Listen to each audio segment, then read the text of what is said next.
नमस्कार बच्चों, CC online class में आपका स्वागत है। मैं हिंदी विषय के लिए आपको हिंदी विषय पढ़ाने के लिए ये ऑनलाइन क्लास आपकी जो शुरू कर रही हूँ, उसमें आपका कक्षा 11 का आरोह भाग की जो किताब है वह मैं आज से आपको चालू करूँगी। इसमें हम पहले सबसे पहले देखते हैं कि जो चैप्टर आपके हट चुके हैं उनको हम नहीं पढ़ेंगे और जो चैप्टर आपके हैं वही चैप्टर हम स्टार्ट करेंगे। तो आपकी जो गद्य खंड है उसमें आपके 4 चैप्टर हटाए गए हैं। तीसरा चैप्टर हटा दिया है सत्यजीत राय वाला, अपू के साथ 2.5 साल। दूसरा चैप्टर है बाल मुकुंद गुप्त विदाई संभाषण, जो चैप्टर का नाम है ये हटा दिया गया है। मनु भंडारी रजनी चैप्टर का नाम है, ये हटा दिया गया है आपको। और सैयद अली रज्जा ये आपके हटा दिया गया है। और काव्य खंड में आप देखते हैं आपके जो हटाए हुए चैप्टर हैं वो है रामनरेश त्रिपाठी, जो पथिक पोएम है इनकी, ये हटा दी गई है। त्रिलोचन चंपा काले काले अक्षर नहीं चिन्हती, ये इनका चैप्टर है वह हटा दिया गया है। और 8वां चैप्टर है आपका अक्का महादेवी, हे भूख मत मचल, हे मेरे जूही के फूल जैसे ईश्वर। ये 2 पोएम थी इनकी, 2 पद थे इनके, ये दोनों ही हटा दिए गए हैं। और नेक्स्ट चैप्टर है अवतार सिंह पास, सबसे खतरनाक जो चैप्टर था पोएम थी, ये हटा दी गई है। और इसमें जो आपके व्याकरण से संबंधित जो टॉपिक है वह टॉपिक है अपठित गद्यांश और पद्यांश आएंगे आपके, निबंध आएगा, कार्यालयी पत्र आएगा, फीचर जो निबंध का ही एक शॉर्ट रूप है, छोटा पैराग्राफ के रूप में इन्हें लिखना है, प्रतिवेदन या आलेख आएंगे। यह आपके 60 शब्द सीमा के क्वेश्चन होंगे और इनकी लगभग 3 या 5 तक इनकी अंक होंगे, नंबर होंगे इनके। तो यह आपका सिलेबस है जो हमें पढ़ना है। तो आज हम चालू कर रहे हैं कबीरदास चैप्टर, हम स्टार्ट कर रहे हैं। जिस प्रकार से आपने कक्षा 9 और 10 में कवि परिचय का क्वेश्चन किया है और ये क्वेश्चन आपके 2 नंबर का क्वेश्चन आता है, तो आपको ये तैयार करना है किस तरीके से आपको, जैसे आप करते आए हो 9th 10th में आपने तैयार किया है, उसी तरीके से आपको इसमें भी तैयार करना है। तो हम आज स्टार्ट कर रहे हैं कबीरदास जी का चैप्टर। तो सबसे पहले देखते हैं इनका जन्म। कबीरदास जी का जन्म 1398 ईस्वी में वाराणसी के पास लहतारा में, लहतारा उत्तर प्रदेश में है भी, ये उत्तर प्रदेश में इनका जन्म हुआ। प्रमुख रचनाएं बीजक, जिसमें साखी और शबद एवं रमेनी संकलित है। तो इनकी प्रमुख रचना का नाम तो क्या है, बीजक, एक ही रचना है। और इसमें जो संकलित रचनाएं हैं वो कौन सी हैं, साखी, शबद और रमेनी, ये 3 रचनाएं इसमें क्या है, संकलित हैं। इनकी मृत्यु हुई सन 1518 में बस्ती के निकट मगर में। तो ये आपको इसी तरीके से आपको इनका जीवन परिचय वाला क्वेश्चन जो आएगा उसमें करने हैं। आपको पहले जन्म लिखोगे, फिर इनकी ये प्रमुख रचनाएं लिखोगे, मृत्यु लिखोगे। इसमें साथ ही अगर आप में देना है तो आप बताओगे कि ये कौन से काल के कवि हैं। ये भक्ति काल की निर्गुण शाखा के कवि हैं। कबीर भक्ति काल के निर्गुण धारा ज्ञानाश्रय शाखा के प्रतिनिधि कवि हैं, मतलब इस शाखा का इन्होंने प्रतिनिधित्व किया है, प्रमुख कवि ये माने जाते हैं। तो आप लिखोगे कौन से काल के कवि हैं, ये भक्ति काल के। वे अपनी बात को साफ और 2 टूक शब्दों में प्रभावी ढंग से कह देने की हिमायती थी, मतलब उन्होंने अपनी बात को स्पष्ट रूप से कहने का प्रयास किया है। बन पड़े तो सीधे सीधे, नहीं तो दरीरा देकर, अगर हो सके तो वो बिल्कुल बात को सिंपल तरीके से, सीधे तरीके से कहते थे, और अगर नहीं बन पाता था तो थोड़ा सा उसमें घुमाव देकर वह बात को कह दिया करते थे। इसलिए कबीर को हजारी प्रसाद द्विवेदी ने वाणी का डिक्टेटर कहा है। तो ये क्वेश्चन आपके लिए छोटे छोटे क्वेश्चन आपको ध्यान में रखने हैं कि वाणी का डिक्टेटर उनको किसने कहा है। तो महावीर हजारी प्रसाद द्विवेदी ने, या हजारी प्रसाद द्विवेदी ने कबीरदास जी को कौन सी उपमा प्रदान की है, ये बात आपको ध्यान में रखनी है। कबीर के जीवन के बारे में अनेक किंवदंतियां प्रचलित हैं, मतलब अनेक कथाएं, अनेक पुराने समय में पुराने लोगों के द्वारा कही गई बातें प्रचलित हैं। उन्होंने अपनी विभिन्न कविताओं में खुद को काशी का जुलाह कहा है। तो इनकी जाति कौन सी है, जुलाह जाति इसमें मानी जाती है। कबीर के विधिवत साक्षर होने का कोई प्रमाण नहीं मिलता। विधिवत यानी उन्होंने स्कूल में जाकर कोई विद्या ग्रहण नहीं की। मसी कागज छुओ नहीं, कलम गही नहीं हाथ, इसके माध्यम से ये पता चलता है कि उन्होंने कभी कागज़ को छुआ ही नहीं और कलम उन्होंने हाथ में ही नहीं ली। इसके माध्यम से ये पता चलता है कि वो स्कूल गए ही नहीं। जैसे कबीर की पंक्तियाँ भी इसका प्रमाण देती है। उन्होंने देशाटन और सत्संग से ज्ञान प्राप्त किया। देशाटन यानी घूमते थे, वो घुमक्कड़ स्वभाव के थे, घूमते रहते थे और सत्संगों में भाग लिया करते थे और उसी ज्ञान का उन्होंने प्रचार प्रसार किया है। किताबी ज्ञान के स्थान पर आंखों देख के सत्य और अनुभव को प्रमुखता दी है कि उनमें किताबी ज्ञान नहीं था, उसके बजाय वो कौन सा ज्ञान उनके लिए महत्व रखता था कि जो चीज़ उन्होंने आंखों देखी, सामने प्रत्यक्ष में देखी, उसी का वर्णन उन्होंने किया। उनकी रचनाओं में नाथों, सिद्धों और सूफी संतों की बातों का प्रभाव मिलता है। तो उनकी रचनाओं में नाथ संप्रदाय है, सिद्ध संप्रदाय और सूफी संप्रदाय, इन संप्रदायों का प्रभाव इन पर पड़ता है। वे कर्मकांड और वेद विचार के विरोधी थे, मतलब बाहरी जो दिखावे करते हैं पंडित और वेदों के जो विचार हैं उनका वो विरोध करते थे तथा जाति भेद, वर्ण भेद और संप्रदाय भेद के स्थान पर प्रेम, सद्भाव और समानता का समर्थन करते थे। उन्होंने किसी जाति को नहीं माना, किसी वर्ण को नहीं माना और ना ही किसी संप्रदाय को उन्होंने महत्व दिया।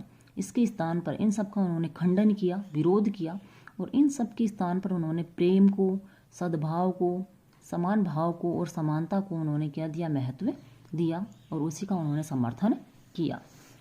तो ये इनका कवि परिचय हो चुका है। जैसा आपकी क्वेश्चन बनता है कि कवि परिचय, कबीरदास जी का कवि परिचय लिखिए या जीवन परिचय लिखिए। तो आप सबसे पहले इनका जन्म लिखेंगे, रचनाएं लिखेंगे, इनके माता पिता का नाम लिखोगे अगर पता है तो, और नहीं है आपकी इसमें नहीं दिया हुआ। जैसे नीरू इनके पिता का नाम था, नीमा इनकी माता का नाम था। ये भक्तिकाल के कवि हैं और भक्तिकाल की निर्गुण काव्य धारा के ये कवि हैं। इन्होंने प्रतिनिधित्व इसका किया है। और इनकी रचनाओं के नाम आप लिखोगे, इनकी मृत्यु के बारे में बताओगे और इनके जीवन के बारे में थोड़ा सा आप परिचय बताओगे कि इन्होंने कहीं पर भी जाकर शिक्षा, विद्यालय में जाकर शिक्षा ग्रहण नहीं की और इन्होंने जो कर्मकांड हैं, वेद विचार हैं, जाति धर्म, जाति और संप्रदाय के जो भेद हैं उनका इन्होंने विरोध किया है। इस प्रकार से आपको ये 2 नंबर का क्वेश्चन तैयार करना है।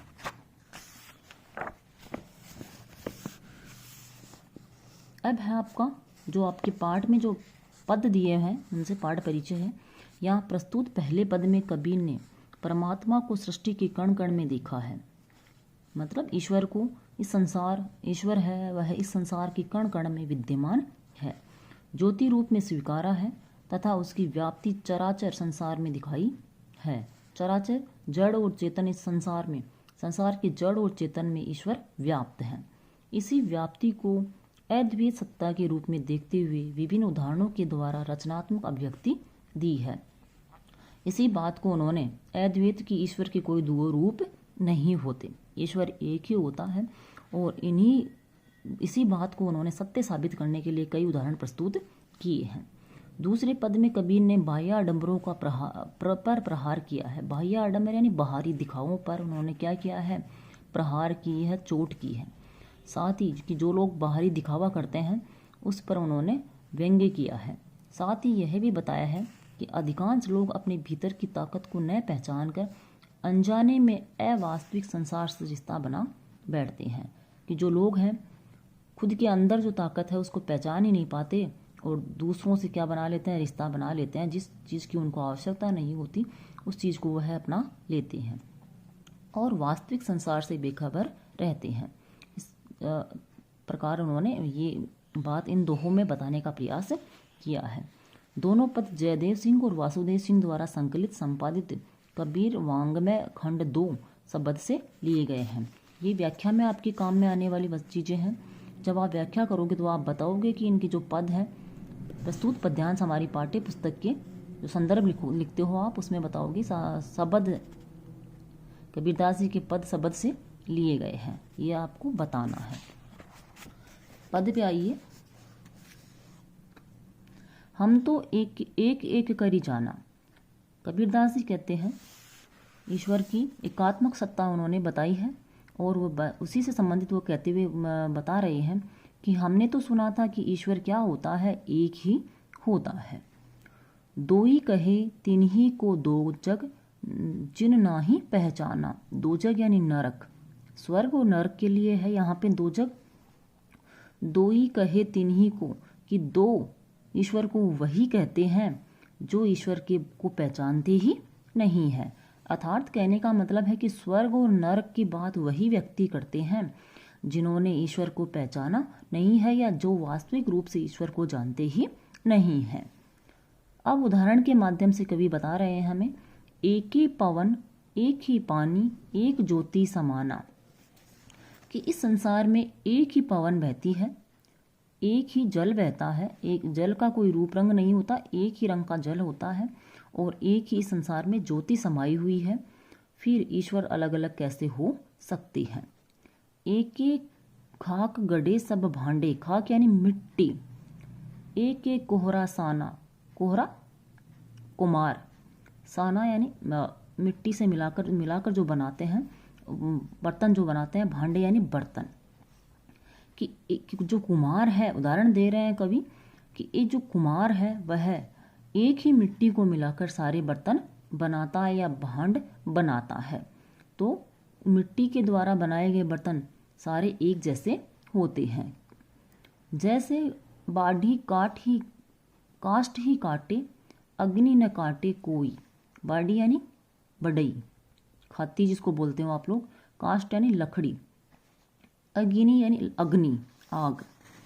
जैसे उदाहरण फिर दे रहे हैं कि जैसे जो बढ़ई है वह लकड़ी को तो काट सकता है, लेकिन उस लकड़ी में व्याप्त आग को वह नष्ट नहीं कर सकता। अर्थात ईश्वर द्वारा प्रदत्त इस गुण को वह नष्ट नहीं कर सकता। सब घटी अंतर तू ही व्यापी, धरे स्वरूप सोई। कबीरदास जी कहते हैं कि सभी के अंतर में, सभी के हृदय में, सभी के घट में ईश्वर व्याप्त है, लेकिन धरे स्वरूप पे सोई, उसने अलग अलग स्वरूप धारण कर रखा है। ईश्वर सभी के मन में व्याप्त है, लेकिन सभी ने उसका अलग अलग रूप धारण कर लिया है। अर्थात कहने का मतलब है, हिंदू है वह राम को, कृष्ण को, हनुमान जी को, जो अपने अपने अलग अलग देवताओं को वह मानता है, और मुस्लिम है वह अपने अल्लाह को मानता है। तो उन्होंने ईश्वर का अलग अलग स्वरूप बता दिया, लेकिन ईश्वर होते एक ही हैं। माया देखी के जगत लुभाना, काहे रे नर गरबाना। कबीरदास जी कहते हैं कि अरे मनुष्य, तुम माया को देखकर इतने लोभित क्यों हो रहे हो, इतने प्रसन्न क्यों हो रहे हो। काहे रे नर गरबाना, हे मनुष्य तुम इस माया का इतना घमंड क्यों कर रहे हो, क्योंकि यह माया है वह क्षण में नष्ट होने वाली है। निर्भय भया कछु नहीं व्यापे, कहे कबीर दीवाना।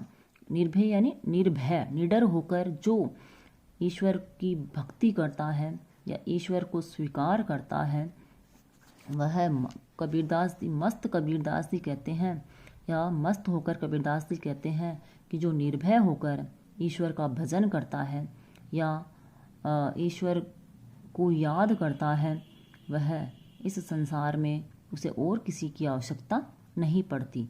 अर्थात कबीरदास जी ने एकेश्वरवाद को अपनाया है और उन्होंने उसी के महत्व को स्वीकार किया है।